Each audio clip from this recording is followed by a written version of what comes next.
Israel ও ইরানের মধ্যকার উত্তেজনা নিয়ে আরো আলোচনার জন্য আমাদের সাথে যুক্ত হচ্ছেন সিনিয়র সাংবাদিক সিরাজুল ইসলাম। স্বাগত জানাচ্ছি আপনাকে সংবাদ সংযোগে। আজকের যে পরিস্থিতি দেখা যাচ্ছে, গতকাল থেকে হামলার মাত্রা বেড়ে যাওয়া, নেতানিয়াহুর দেশত্যাগ এবং এছাড়াও যুক্তরাষ্ট্রের যুদ্ধ জাহাজ পাঠানো, পরিস্থিতিটা কোন দিকে গড়াচ্ছে আপনার কি মনে হয়? আপনাকে ধন্যবাদ একাত্তর টেলিভিশনের সমস্ত দর্শক শ্রোতাকে। পরিস্থিতি আপাতত যা মনে হচ্ছে তাতে আরো যুদ্ধ সংঘাত বাড়তে পারে। ইরানের পক্ষ থেকে ইসরায়েলে যেহেতু হামলা চালানো হয়েছে এবং ইরানের পক্ষ থেকে পরিষ্কার করে বলা হয়েছে যে তাদের যতক্ষণ প্রয়োজন ততক্ষণ তারা ইসরায়েলে হামলা চালাবে। এই হামলাটা ইরান কখন চালাচ্ছে?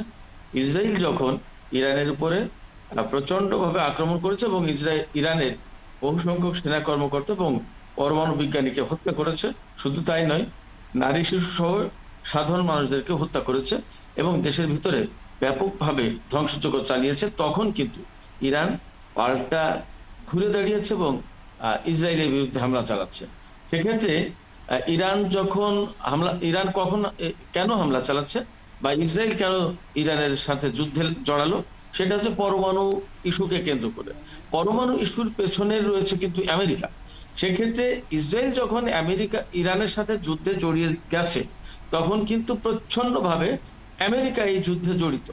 এখন ইরানের হামলার মাত্রাটা যদি অনেক বেশি হয়ে যায়, যেটা গত রাত থেকে শুরু হয়েছে এবং ইসরায়েল ব্যাপকভাবে ক্ষয়ক্ষতির মুখে, এ অবস্থায় যদি ইরান না থামে বা আন্তর্জাতিক অঙ্গনের অনেকের কথা না শুনে যদি ইরান ইসরায়েলি হামলা অব্যাহত রাখে, তাহলে আমেরিকা ইরানের সাথে যুদ্ধে জড়িয়ে যেতে পারে। যদি আমেরিকা ইরানের সাথে যুদ্ধে জড়িয়ে যায়, তাহলে আলটিমেটলি ইরানও মধ্যপ্রাচ্যে আমেরিকার যত ঘাঁটি আছে সমস্ত ঘাঁটিতে হামলা চালাবে।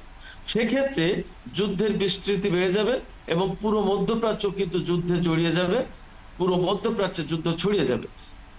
এই জায়গা থেকে আমরা মনে করছি বা আমি ব্যক্তিগতভাবে বিশ্বাস করছি যে যদি হামলা অল্প সময়ের ভেতরে হামলা পাল্টা হামলার ঘটনা যদি বন্ধ না হয়, তাহলে এই যুদ্ধের বিস্তৃতি ঘটবে এবং এই যুদ্ধ অনেক বড় যুদ্ধে পরিণত হতে পারে।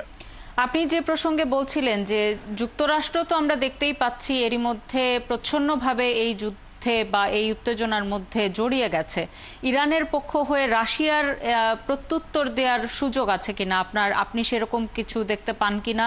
আর যদি এরকম হয় শেষ পর্যন্ত, তাহলে কি এটি আসলে বিশ্বযুদ্ধের দিকে গড়াতে পারে? হ্যাঁ, আমেরিকা ইসরায়েলের পক্ষে প্রচ্ছন্নভাবে তো আছেই। আমি মনে করি যে আসলে শুধু প্রচ্ছন্নভাবে না, অনেক আগের থেকেই ইসরায়েলকে ডিফেন্ড করার দায়িত্ব আমেরিকার, সেই কাজটা করে আসছে।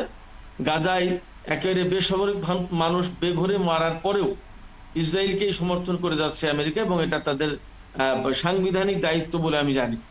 সেক্ষেত্রে আমেরিকা জড়িত থাকবে। রাশিয়া এবং চীনের সাথে ইরানের কিন্তু 25 বছরের কৌশলগত প্রতিরক্ষা চুক্তি আছে। কৌশলগত প্রতিরক্ষা চুক্তির আওতায় যদি ইরান রাশিয়া বা চীনের সহযোগিতা চায়, তাহলে সম্ভবত তারা সেই সহযোগিতা দিতে বাধ্য চুক্তি অনুযায়ী। ব্যাপারটা যদি এমন হয় তাহলে, এবং আমেরিকা ইসরায়েল যদি ইসরায়েলের সাথে সম্মিলিতভাবে যুদ্ধে জড়িয়ে যায়, তখন রাশিয়া এবং চীনের জড়িত হওয়ার প্রশ্ন ইরানের পক্ষে। সেই রকম একটা সম্ভাবনা তো আছেই। পাশাপাশি একটা বিষয় খেয়াল রাখা দরকার, রাশিয়া ইউক্রেন যুদ্ধের সময় ইরান কিন্তু রাশিয়াকে প্রচন্ডভাবে সহযোগিতা করেছে, অস্ত্র দিয়ে, বিভিন্ন রকমের সামরিক সহায়তা দিয়ে। তাতে রাশিয়ার সাথে ইরানের সামরিক বা অন্যান্য সহযোগিতামূলক চুক্তি বা সহযোগিতামূলক সম্পর্ক কিন্তু অত্যন্ত ঘনিষ্ঠ। সেই জায়গা থেকে যদি আমেরিকা ইরানের বিরুদ্ধে যুদ্ধে জড়িয়ে যায় এবং ইসরায়েল আমেরিকা যদি একসাথে ইরানের বিরুদ্ধে যুদ্ধ শুরু করে, তখন রাশিয়া চীন এরকম কোন কোন মিত্র দেশের ইরানের পাশে এসে দাঁড়ানোর হয়তো একটা প্রশ্ন আসবে। এই উত্তেজনা নিয়ে যেই সময়টাতে যেহেতু কথা হচ্ছে মধ্যপ্রাচ্য কেন্দ্রিক, মধ্যপ্রাচ্যকে নিয়ে, সেখানকার অস্থিরতা নিয়ে, সেই ক্ষেত্রে স্বাভাবিকভাবেই প্রশ্ন আসে মধ্যপ্রাচ্যের অন্য দেশগুলোর ভূমিকা ক্ষেত্রে কি হবে? মধ্যপ্রাচ্যের অন্য দেশগুলোর ভূমিকা যা আছে তাই থাকবে। সেটা এরকম যে সাধারণভাবে আমরা দেখতে পাচ্ছি মধ্যপ্রাচ্যের বেশ কিছু দেশ একেবারেই ইরানের বিপরীতে অবস্থান নিয়ে আছে, যেমন জর্ডান একেবারেই সরাসরি ইরানের বিপরীতে অবস্থান নিয়ে আছে। জর্ডান হচ্ছে একেবারে ইসরায়েল সীমা।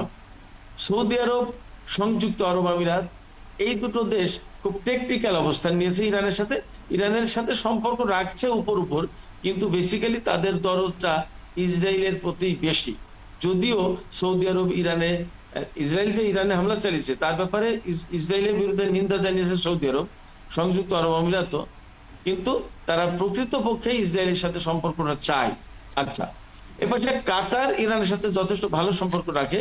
কাতারের বিরুদ্ধে যখন সংযুক্ত আরব আমিরাত, সৌদি আরব, মিশর এবং বাহরাইন নিষেধাজ্ঞা দিয়েছিল, কাতারের পাশে দাঁড়িয়েছিল ইরান। সেই জায়গা থেকে কাতার এবং ইরানের সাথে মধ্যপ্রাচ্যের ভালো আপনার সম্পর্ক রাখে। কথায় আমি যেটি বুঝতে পারছি, মধ্যপ্রাচ্যের রাজনীতির যে সমীকরণ সেটি বেশ জটিল।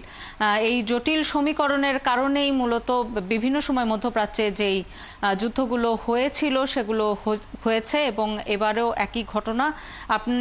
আপনাকে অসংখ্য ধন্যবাদ আমাদের সাথে যুক্ত হবার জন্য। কিছু গুরুত্বপূর্ণ বিষয় আপনি তুললেন।